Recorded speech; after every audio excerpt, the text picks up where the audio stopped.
be joined by Coach Vic. And today, it was kind of be honest, kind of an unscheduled broadcast and topic. But seeing the news yesterday and watching, I don't know if anyone caught this or caught this from the description, was that our Colt Brennan was one of the star college football players out of the University of Hawaii back in 2008. Everyone thought he would be a top draft pick, have a phenomenal career, considered him potentially the best the best quarterback in football. And yesterday, unfortunately, he lost his life to potentially a drug reaction or drug overdose. And looking back, it really made me think, how many times have we seen somebody or even a company or a business fully committed to their plan A? They know what they're going to do. They really believe that this is their path in life. And then for some reason, it doesn't work out.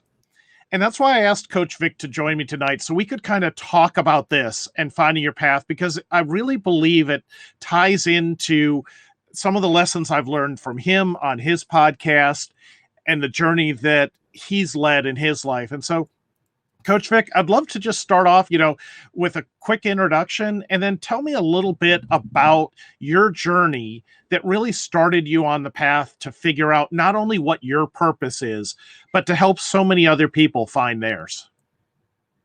Yeah, and it's unfortunate what happened to Colt. I remember Colt when I was playing in college. Colt was at the University of Hawaii, so it was the same time that I was engulfed in the game and saw what he was doing, and he was a tremendous athlete. So prayers and condolences to his family in this time of need.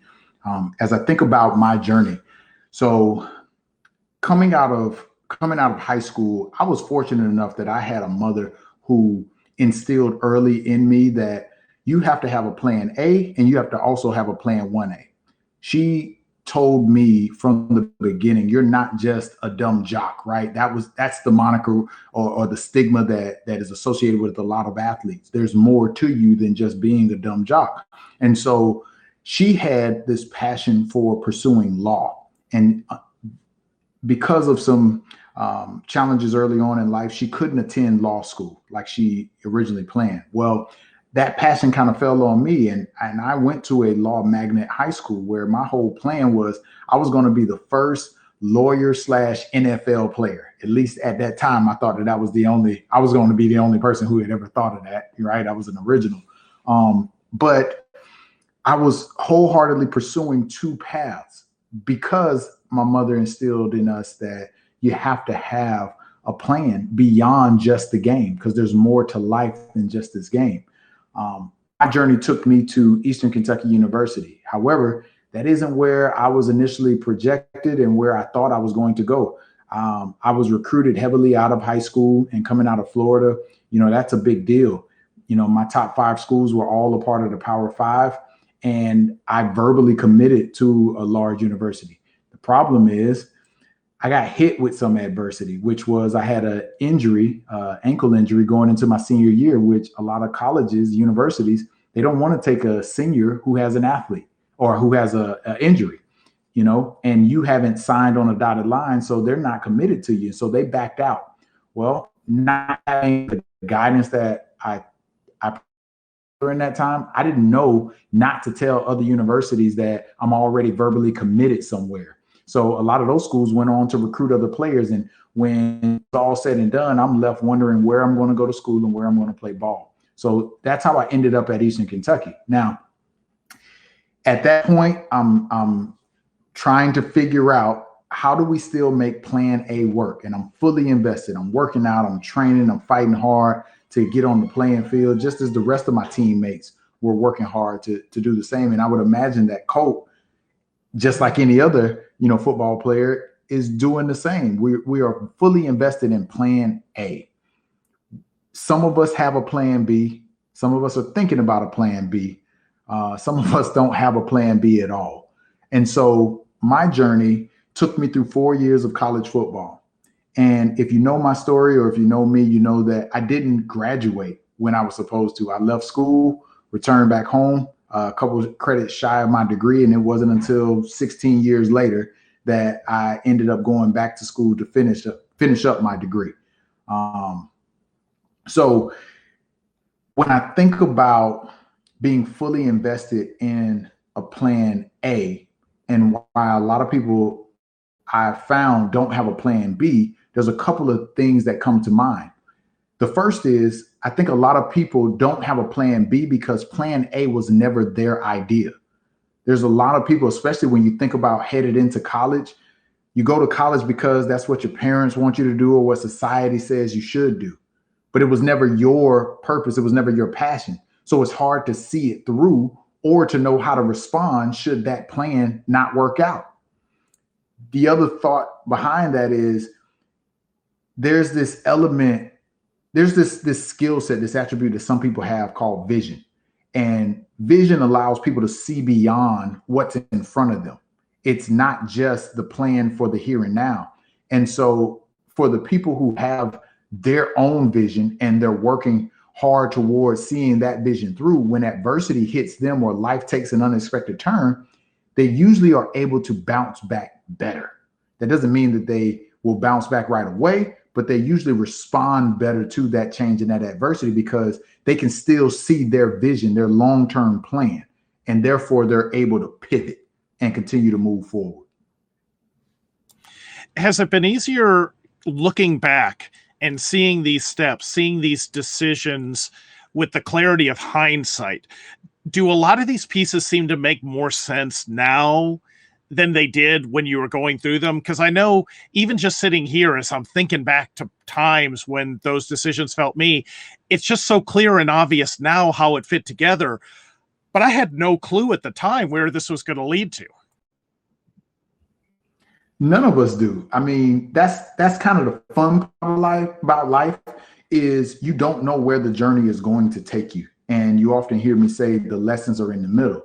So hindsight being 2020, yeah, I wish I could have gone back and made some different decisions, but I don't know that they would have brought me to where I am now to be able to appreciate the lessons that I've learned and that I've gained up to this point. So, you know, you can look back and say woulda, coulda, shoulda, but in reality, your journey was given to you for a reason. And a lot of the things that come out of that journey shape and mold the person that you are today and the sphere of influence that you will ultimately have. Like I remember growing up in high school. So my granddad and I were really close, like really close. He taught me how to shoot pool. I was over his house every weekend, right? And all the kids just spent time over our grandparents' house. Well, my sophomore year of high school, my grandfather passed away unexpectedly. And you talk about not knowing what to do in that moment. Like the world stopped for me. And, you know, football being such a passion for me at that time, I didn't want to play. There was a part of me that wanted to stop right then, but time does heal all wounds. And as I moved forward, I found and made the decision. I found that it was the right decision to make to continue playing because I know that that's what he would have wanted and what his spirit supported. Right. So I think back, could I have, you know, made a different decision and chose not to play and still ended up here? Possibly. But I have a lesson from that moment where I did continue playing that helps me to find peace in the loss of my grandfather. Right. When I was in grad school, I was going to get a degree in education.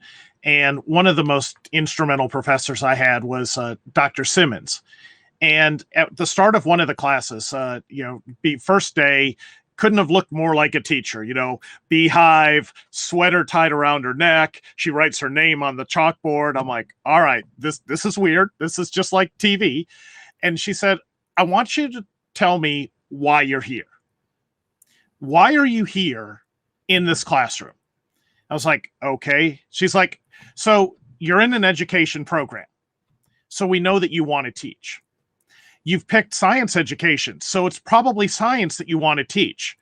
But why? She said, we're going to spend the entire semester answering that one question. That's it. That one question. Because the sooner you can figure out why you're willing to teach, what it is, what's special about it, why is that, in essence, to borrow your word, why that's your purpose, the sooner you'll be able to recognize it and put it to work for you. Because I don't think a lot of you know why you're here or what your purpose is. How did you start, going from, okay, I could be a football player, I could be a lawyer, football player, or whatever. Where did you start finding what your purpose was, what your direction, what your mission or core in life was? It wasn't until a few years after I had left college and got into the workforce. I started working for a company, and you slowly and gradually uncover your gifts and talents and things that come easy to you, right? So I was good at my job, and people started gravitating to me, asking me, how do you do this and how do you do that? So I'm teaching people, right? I'm coaching people. I didn't have the official title, but that doesn't mean people didn't look to me as a coach. And funny enough, all throughout my days of playing ball, I was a coach to my teammates. I was talking with them about, hey, here's this play and here's what we need to do. I'm always trying to teach the group how to get better. And so for me, finding purpose is a combination of your passion meeting your ambition and colliding with your work ethic, right? And those things meet at an intersection where you get faced with a decision as to whether or not you're going to move forward and wholeheartedly pursue this, or you're going to go a different route. The thing about purpose that you fall in love with, or you have to fall in love with, is you have to understand that your purpose is all about your positive impact regarding your existence on this earth long after you don't exist. Because that, to me, is purpose. We are trying to have a positive impact and leave a legacy for ourselves, our family, our children, our loved ones, that we hope will live long after we're gone. And that's not easy to do, but that's where those unexpected turns and that adversity, when it hits you, that's what it teaches you. It takes you to a place where you can appreciate the moment that you're in. And when you're standing at that crossroad of trying to decide, am I going to do this? Am I going to pursue this? Cash all my chips in.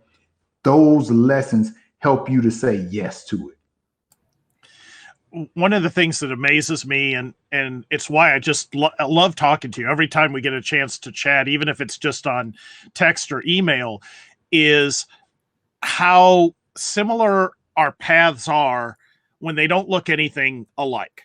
Like, we came from vastly different backgrounds. For me, I was pushed extremely academically. So where you were the sports star, I was the nerd on the sidelines taking pictures of the real stars and winning science fairs. So, I was the kid in the movies who got pushed into lockers. Luckily, we had the half lockers, so that never happened to me. But, I had that nerd life. And for me, my kind of pivotal moment came towards the end of college, because I always knew I was going to go into research. It was environmental research. I was going to save the planet. And at a point, I just suddenly decided I wasn't going to be happy doing that. I looked at the people that I had worked under and studied under. I looked at the roles. I looked at what that life was. And I was like, I love the theory of what I was doing. Kind of like, I love the memory of snow, but I don't miss snow. And for me, I was like, I don't know what I'm going to do. I'm going to buy a little time. I'll stay in Nerdsville and I'll get a degree in education, because I might want to teach at some point. And I think that's really what started to open up what my real path was. And it's almost the same thing. I can't change the world, but I can make small changes locally. I can teach people how to do things better. I can help them through their problems. And they can take these tricks and tips that we teach them, and they're going to teach 2 other people, 5 other people, 50 other people, and they're going to teach more people. And that's where we suddenly get the economy of scale.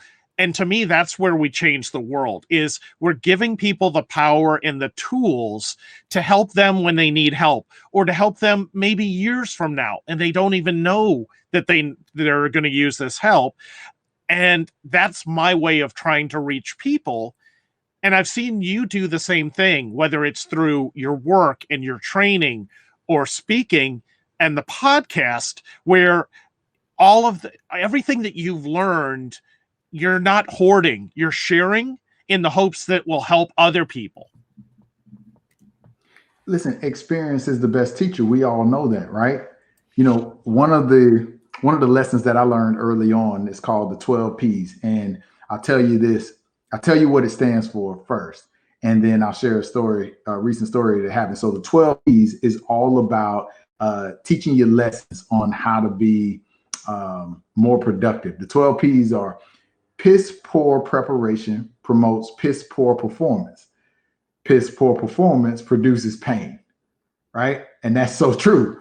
So recently I had a guy reach out to me on LinkedIn, and he and I worked together. It's got to be 10 years ago, maybe 10 plus. And he said to me, one of the first things he said, "Hey, I still remember the 12 P's." I think that that's what you're talking about. That's what we're all trying to do. Is I'm trying to impart a small positive impact on you that will allow you to go further in life than you were originally destined and planned to be. And if we all do that, right, we'll be able to see the world be a better place, because people will start to have more progress in their lives and start to lead more positive and impactful and more purposeful lives. It's absolutely true. And one of the things I'm amazed when I'm presenting at conferences or talking with groups is I tell them every single person in this room could be a mentor to everyone else. There's perspectives you have, there's things you've learned that we don't know. We haven't learned them. I'm still sticking the fork into the toaster and getting shocked. Like, these are the things that you can help other people not sticking the fork in the toaster. And I don't think people realize how much of a gift they have to give. It's not just learning, because I see people fall into a trap fallacy where we decide what that upper 10 or 20% is. No matter what we want to do, we look at the best 10 or 20% and we only compare ourselves to those who are better than us. And we fall into the trap. We hear this a lot right now, especially with trying to make people have more positive images of themselves. And let's just take models versus what real people look like. Right. And it's like, okay, if you only compare yourself to models, how are you ever going to feel good about yourself? If you think that's what you're supposed to look like and you look differently, how is that going to get you anywhere? And I think it sells us short because we don't appreciate where our strength, where our value, where our purpose is coming from, and that we can be successful being who we are, not fall short trying to be someone we aren't. Yeah, for sure. And I remember saying this on an episode, talking with Shane, my co-host on the podcast. A lot of times people identify what their purpose is, but they're unhappy with it because it doesn't garnish a lot of limelight and a lot of publicity, right? It's humble, right? And that's hard to deal with for some people, especially when you have the world telling you you should be here and you should look like this and you should be doing this. Your journey is your journey. Like my dad, because of some challenges he faced early on in life, he and I talk, and he tells me now that there are lessons that I'm giving him that he feels like he should have gave me. And what my response is to him is that, listen, your journey is your journey. It's not about when you get the lesson, it's about if you get the lesson.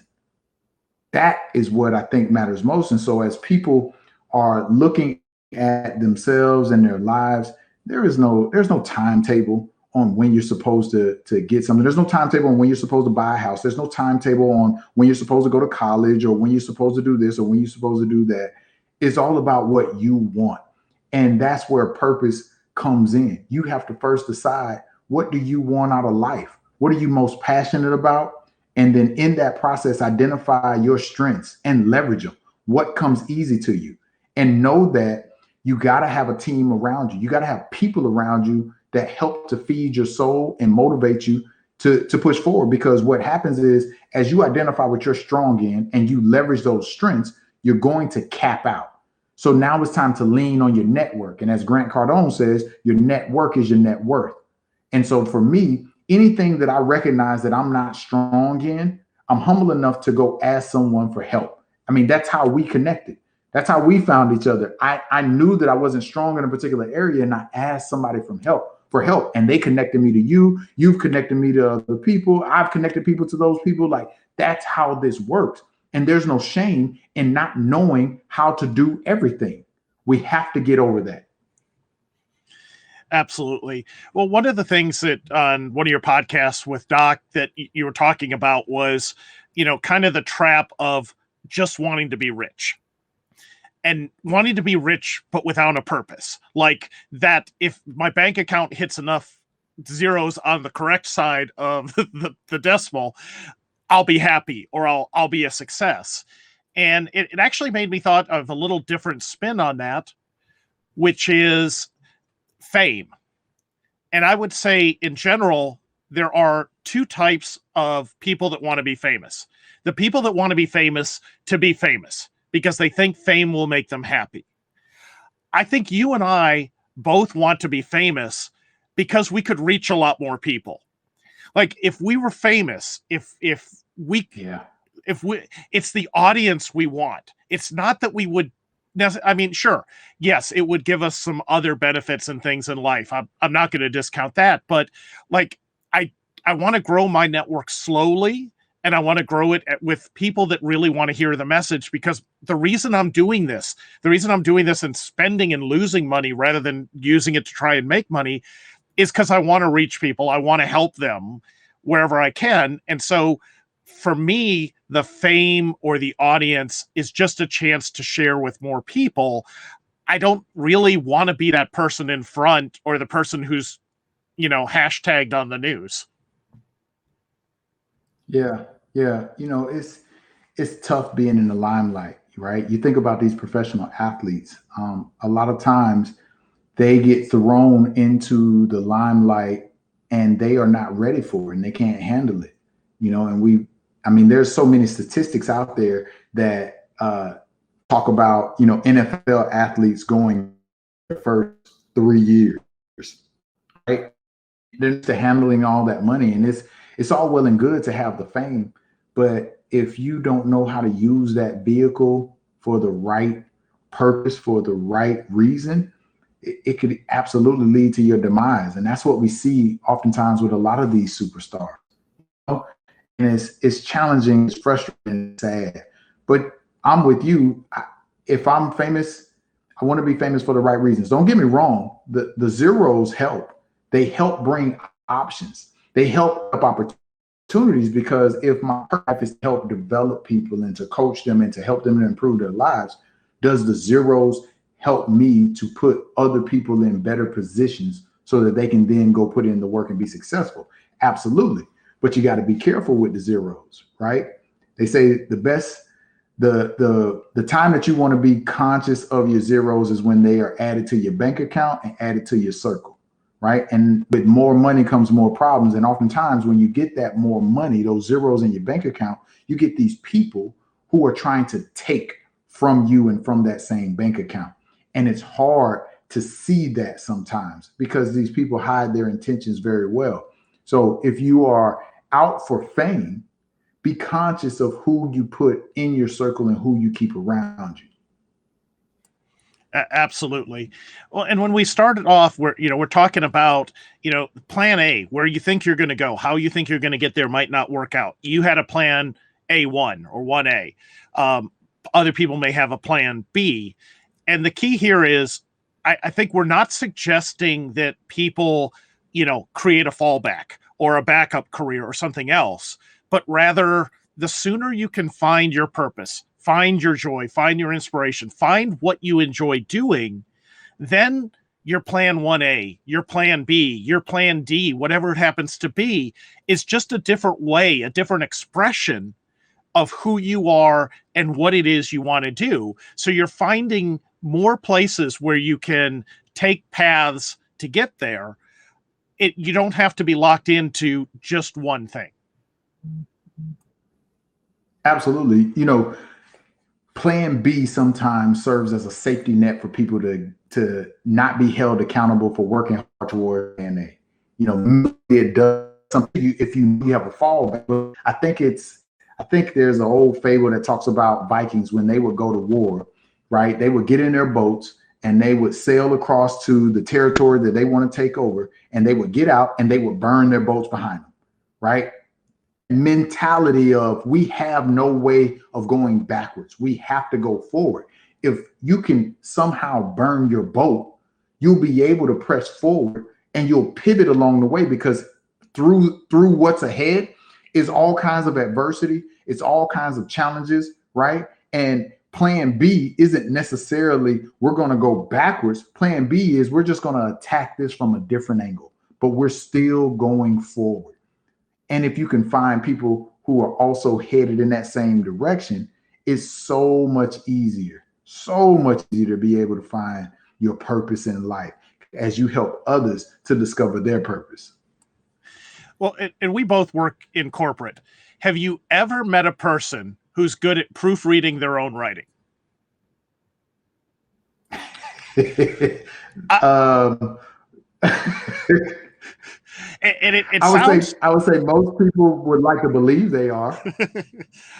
And it sounds trivial, but the problem is when we read what we write, we hear what we meant to say, not what is actually there. And I'm horrible at this. I cannot proofread my own stuff. And that's really where coaches and mentors and your network come in.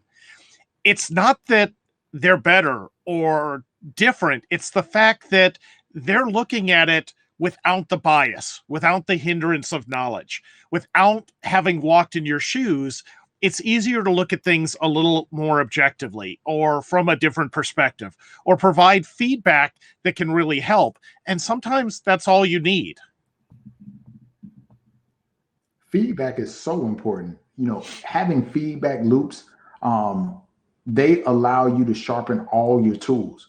And it's important to understand how to receive feedback. They say every question is not a challenge and every challenge is not a threat.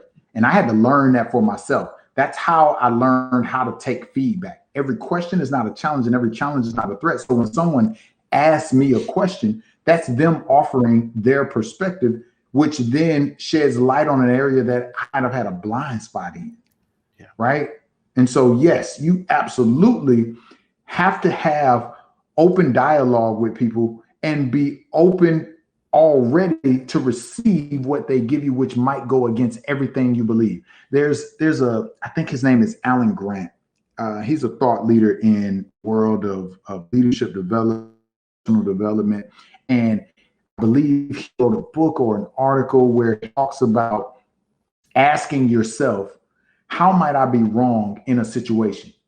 Right? It's kind of that fail safe. Before you hit the send button, ask yourself how I might be wrong in a situation, so that you can poke holes in your own plan and your own idea to figure out how to make it that much better.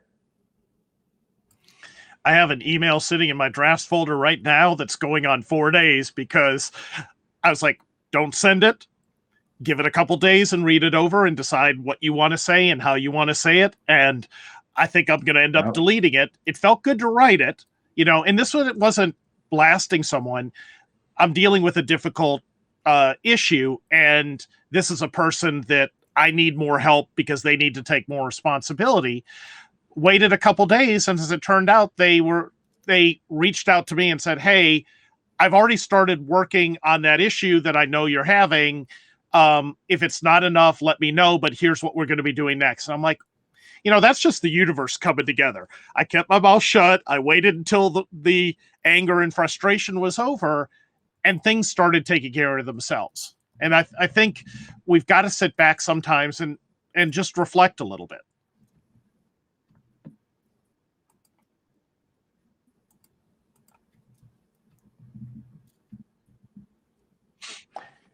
Patience really is a virtue. I had to learn it myself, to be patient and to, I tell myself, I said, you got to breathe.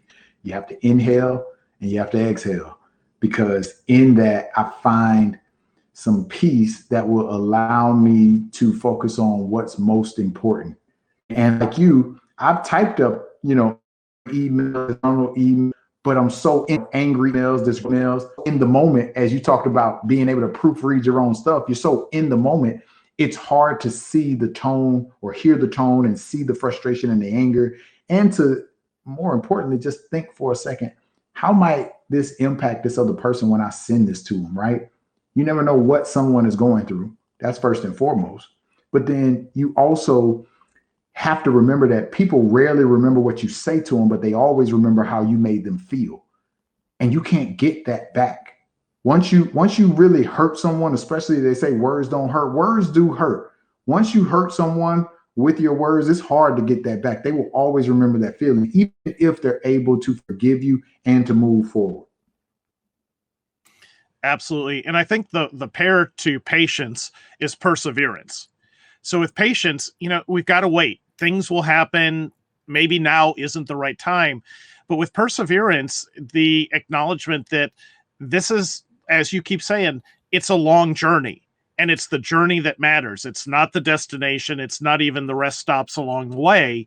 And I had a few career opportunities that were extremely challenging for me, where it really taught me to be both patient and demonstrate perseverance, knowing that eventually we'll find a way to make it work, and it's okay that we haven't found it yet. And it was a really hard lesson for me, but I feel so much calmer in the middle of storms that are going on when I'm in other situations, and especially compared to some of the people I work with over these years. Yeah, yeah. You have to appreciate the journey. You have to sit in the moments and be present. And all too often we get caught up in work and these deadlines and the pressure of performing, and we miss out on so much that truly could have helped us to discover our purpose. So I say to anyone out there who is trying to find themselves and find out what their purpose is and what their gift is and what they're going to pursue, I encourage them to take some time, take some time off. Like, what helped me to find my purpose was I took time off from work, even if it was just a couple of days, and I just sat in my thoughts. I had no deadlines. I had nothing that I had to do. And I just thought about, okay, what is it that I want to do? What do I get energized by? What doesn't energize me? Because in those questions, you're going to find out a lot about yourself. And once you get to know yourself, you'll be able to combat the demons that exist inside of you. We're all battling demons. Nobody is above that. It's just a matter of having control over those demons, quieting the voices in your head so that you can move forward and provide a positive impact on the people that you come across. Yeah, and stepping aside and finding those moments of clarity, whether it's taking time off, thinking it through, really can facilitate important changes. A while back, one of my best friends and mentors, Bob Prentice, we were chatting about stuff, and in the middle of it, he said, "Stop. You're wasting your life.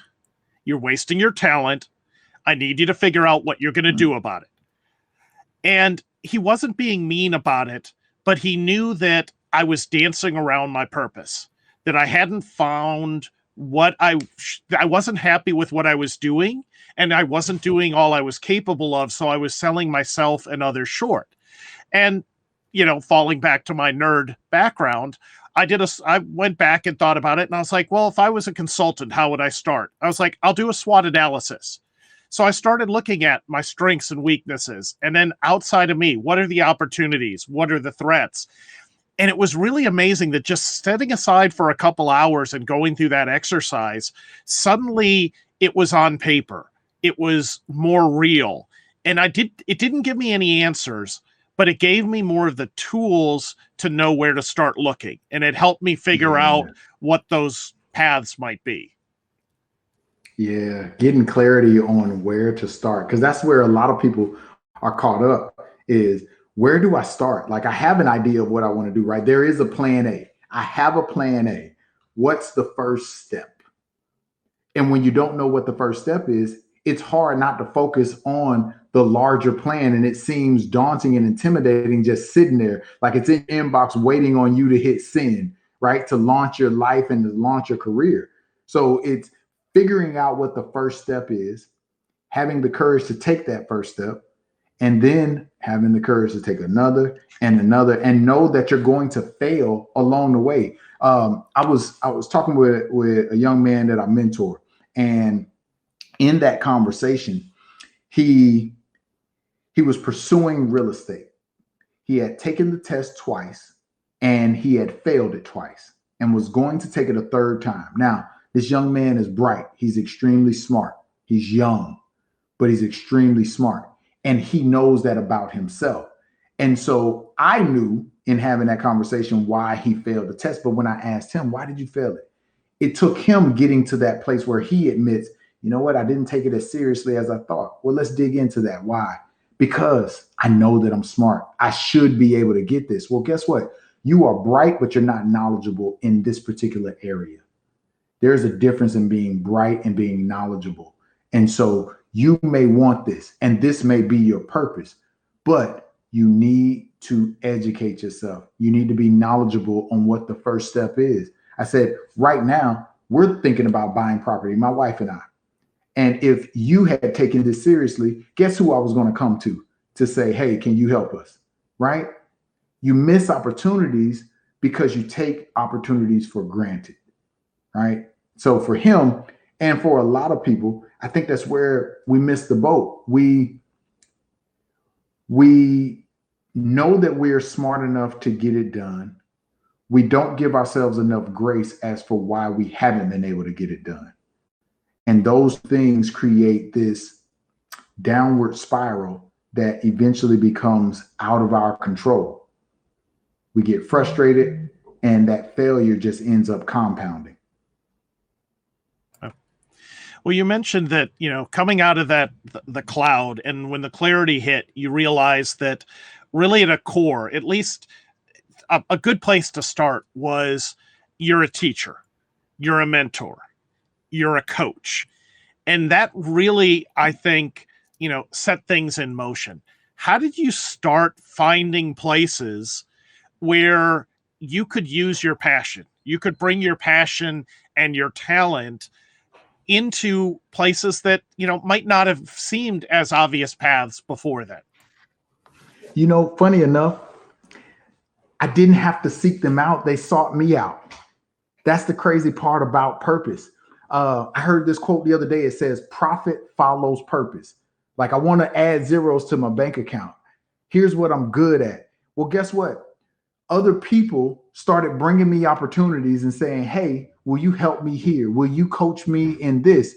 Now, of course, I think imposter syndrome, and I'm like, am I qualified to do this? I'm not qualified. You asking the wrong person. You should go find a professional, a certified one, right? Right. But those opportunities come to you, and they put you in a position where you get to exercise your talent, and you find out that you are actually pretty gifted in this area, and you enjoy it. And you see that people actually benefit from your interaction, whatever that purpose is. So for me, that's how I found it. These opportunities just kept coming to me because people saw me walking in my purpose, and they said, hey, I think you could be good at this. Now, you get people that tell you, I think you'll be good at this. And you're like, I don't think that that's for me. But they say where there's smoke, there's fire. And when enough people start to tell you the exact same thing that have no connection to one another, you might want to start listening. That's what I ended up doing. Absolutely. And I think it was a question I was going to bring up anyway, but Amy Riddell in the comments has brought it up as well, saying, hey, will you come keynote for me in Orlando? And Amy runs some of the most amazing conferences in US and Canada. And I'm actually going to be really excited to that we're both going to be keynoting the same event, Project Summit Business Analyst World in Orlando this fall in person. Hopefully everyone will be vaccinated, COVID free, and looking forward. And, you know, I've talked on previous shows about how one of her magical talents is she finds great people, whether they know they're great, whether they're ready or not, and really helps connect them with others, helps bring them to the next stage. And, you know, for me, it was a avenue to get better to the point where finally I was good enough to keynote for some of her events and some others since then. So going into that, love to talk about that a second.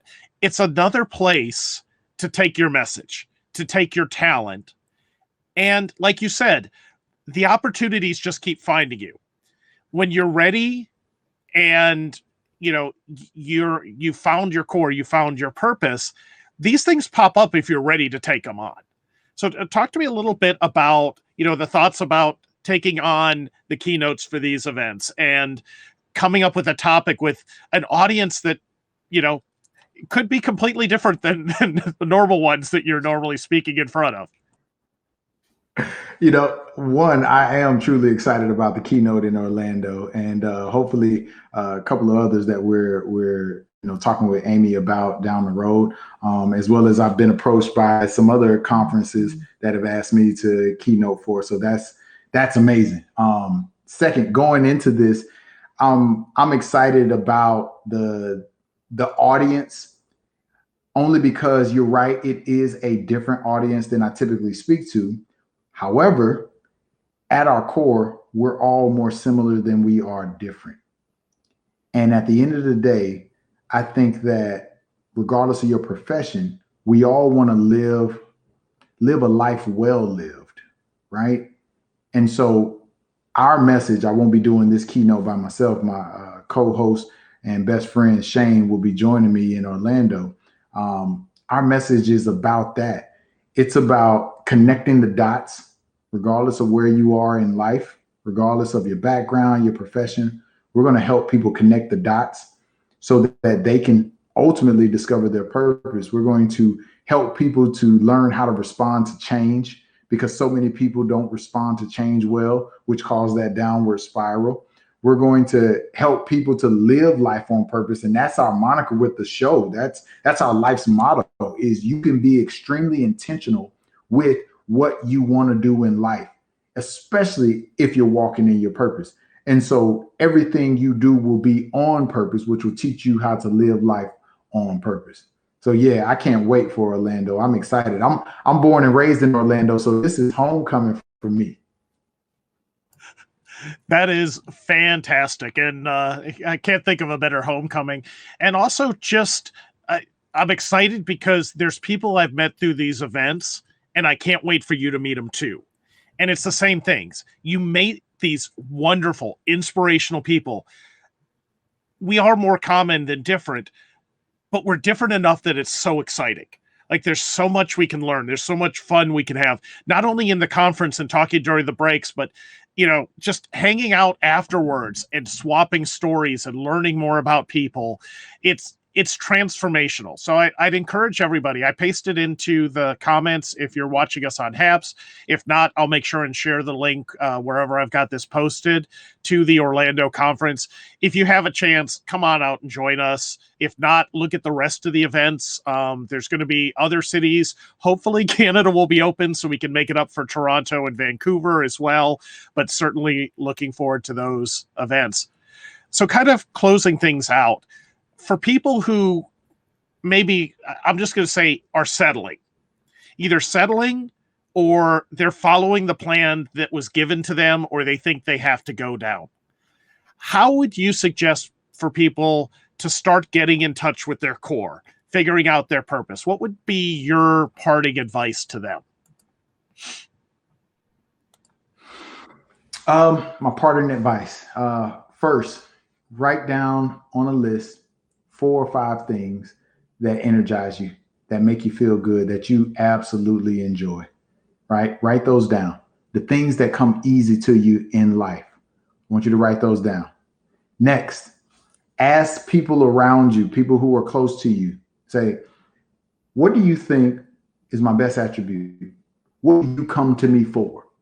And see if you notice a theme in what those people come to you for. Because again, profit follows purpose. And so when you look at the list of things that you wrote down and the reasons that people come to you, you're going to find your purpose within that. And from that, you'll be able to build your own platform in whatever field you want to pursue. Absolutely love it. And for me, one of my lifelong mentors, Dusty Rhodes, not the wrestler, ended up asking me one question. And he based a lot of his life on a simple question. What are 3 things you do uncommonly well that an average person doesn't? And it took close to 20 years working with him. Well?